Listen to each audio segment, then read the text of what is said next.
Hello বন্ধুরা, আরও একটি নতুন ভিডিওতে আপনাদেরকে স্বাগতম। আজকে বাস সিমুলেটর ইন্দোনেশিয়া গেমের একটি কমন সমস্যা, সেটি হলো বাসের স্ক্রিন সেট করার পর সামনের গ্লাসে এবং পেছনের গ্লাসে কোনো নাম লেখা আসে না এবং বাসের সামনের গ্লাস কালো হয়ে যায়। এর সমাধান কিভাবে করবেন আপনাদেরকে দেখিয়ে দেব। অনেকেরই এই সমস্যাটি হয়ে থাকে। বাসের সামনের গ্লাস কালো হয়ে যায়, যার কারণে ড্রাইভিং করার সময় সামনে কোনো কিছুই দেখতে পায় না। আবার অনেকের বাসের সামনে এবং পিছনের গ্লাসগুলোতে কোনো নামও লেখা আসে না। তো এই সম্পর্কে আমি এর আগেও ভিডিও দিয়েছিলাম, সে ভিডিওগুলো থেকে আপনারা অনেকেই উপকৃত হয়েছেন। আবার আজকে এই সম্পর্কে ভিডিও বানানোর উদ্দেশ্য হচ্ছে, আজকে আমি আপনাদেরকে একটি নতুন পদ্ধতি দেখাবো, যেটির মাধ্যমে আপনারা খুব সহজেই এই সমস্যাটির সমাধান করতে পারবেন। ভিডিও শুরু করার আগে আপনারা যদি আমাদের চ্যানেলে নতুন হয়ে থাকেন, আমাদের চ্যানেলটি সাবস্ক্রাইব করে আমাদের সাথেই থাকবেন। আমাদের চ্যানেলে প্রতিনিয়ত নতুন নতুন বাস স্ক্রিন, বাস মোড এবং বাংলাদেশি ম্যাপ মোড আপনারা পেয়ে যাবেন। তো চলুন ভিডিও শুরু করা যাক। তো বন্ধুরা, এখানে আপনারা তিনটি স্ক্রিন দেখতে পাচ্ছেন এবং তিনটি একই বাসের সেম স্ক্রিন। আমি বাসিড প্রবলেম নামে একটি ফোল্ডারে আপনাদের বোঝার সুবিধার্থে এই তিনটি স্ক্রিনকে রেখেছি। এখানে তিনটি স্ক্রিন একই হলেও তিনটি স্ক্রিনের সমস্যা ভিন্ন ভিন্ন। এখানে প্রথমেই আপনারা দেখতে পাচ্ছেন hanif3.png, এই যে স্ক্রিনটি রয়েছে এটির সামনের গ্লাসটা কালো হয়ে যায়। আমি আপনাকে গেমের ভিতরেও সেট করে দেখাবো, তার আগে বলে নিই একবার।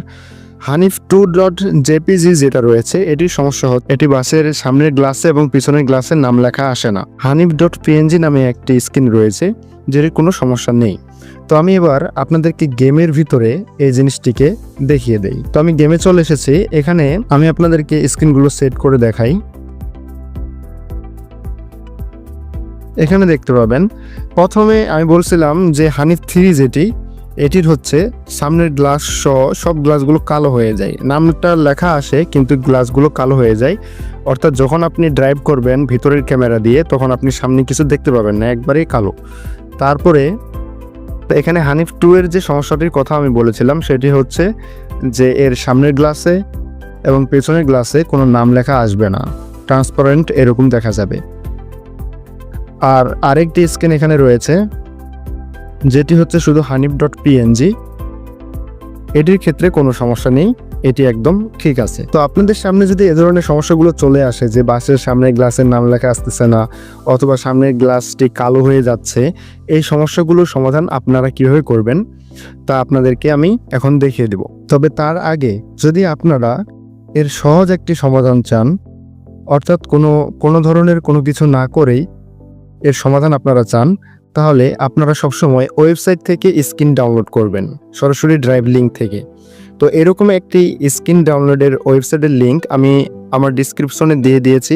আপনারা যদি এই ওয়েবসাইট থেকে স্ক্রিনগুলো ডাউনলোড করেন, তাহলে এ ধরনের সমস্যা হবে না ইনশাআল্লাহ। তো এখানে দেখতে পাচ্ছেন যে আমাদের বাস সিমুলেটর ইন্দোনেশিয়া গেমে যে 6টি বাস রয়েছে, সবগুলোর স্ক্রিনের জন্য এখানে অপশন দেওয়া আছে। প্রথম বাস স্ক্রিন, দ্বিতীয় বাস স্ক্রিন, চতুর্থ বাস স্ক্রিন।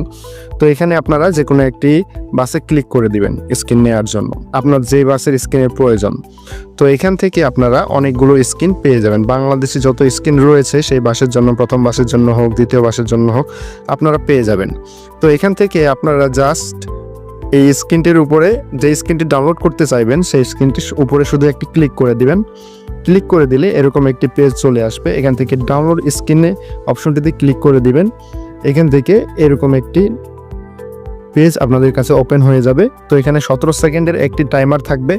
এই টাইমটুকু আপনারা অপেক্ষা করবেন। এখানে এই টাইমটা শেষ হয়ে গেলে একটি ডাউনলোড লিঙ্ক চলে আসবে, আর আপনারা এই ডাউনলোড লিঙ্কে ক্লিক করে সরাসরি এই স্ক্রিনটি গুগল ড্রাইভ থেকে ডাউনলোড করে নিতে পারবেন, যার কারণে এ ধরনের কোনো সমস্যা আপনাদের ফেস করতে হবে না। তো এখানে ডাউনলোড নাওয়ে ক্লিক করে এখানে ওকে করে দিবেন। দেখবেন যে গুগল ড্রাইভের লিঙ্কটি ওপেন হয়ে গেছে। আর গুগল ড্রাইভ থেকে আমি জানি আপনারা সকলেই ডাউনলোড করতে পারেন। এখানে 3 ডট আইকনে ক্লিক করে জাস্ট এখানে ডাউনলোড অপশনটিতে ক্লিক করে দিবেন, তাহলেই ডাউনলোড হয়ে যাবে। তাহলে এ ধরনের কোনো সমস্যা হবে না, আমি গ্যারান্টি দিচ্ছি। এরপরেও যদি আপনাদের প্রয়োজন হয়, যদি মনে হয় যে না আমার এই স্ক্রিনটিরই আমার সমাধান প্রয়োজন, বা এই স্ক্রিনটাই আমার প্রয়োজন, কিন্তু এই স্ক্রিনটি আপনি কোনো ওয়েবসাইটে পাচ্ছেন না, বা আমি যে ওয়েবসাইটটি দিয়েছি সেই ওয়েবসাইটেও আপনারা পাচ্ছেন না, সেই ক্ষেত্রে আপনাদের জন্য আমি এখন সমাধানটি দেখিয়ে দিব যে কিভাবে আপনারা এই সমস্যার সমাধান করতে পারেন। তো এই সমস্যার সমাধানের জন্য আপনাদেরকে সবার প্রথমে এই যে পিকসার্ট অ্যাপটি ইনস্টল করতে হবে প্লে স্টোর থেকে।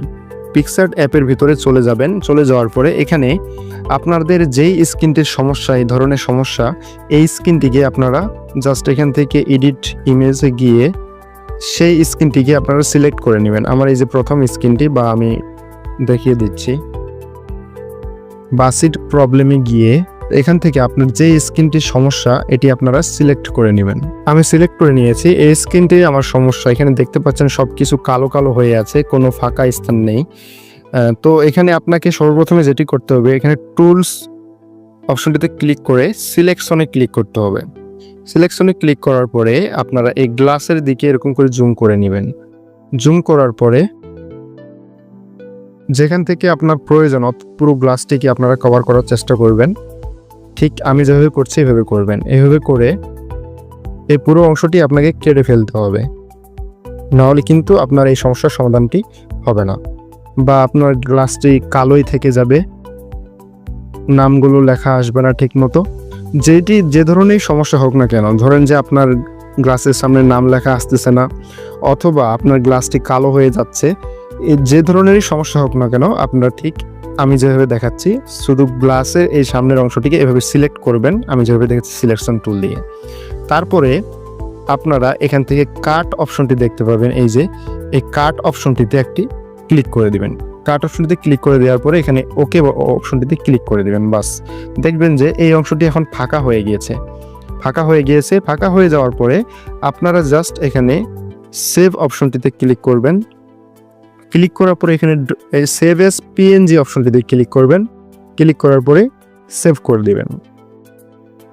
তো এই স্ক্রিনটি আমাদের সেভ হয়ে গেছে। এখন যদি আমরা এটাকে গেমের মধ্যে সেট করি তাহলে দেখবেন যে এই ধরনের সমস্যা আর হচ্ছে না। তো চলুন আমি আপনাদেরকে এই স্ক্রিনটি গেমের মধ্যে সেট করে দেখিয়ে দিচ্ছি।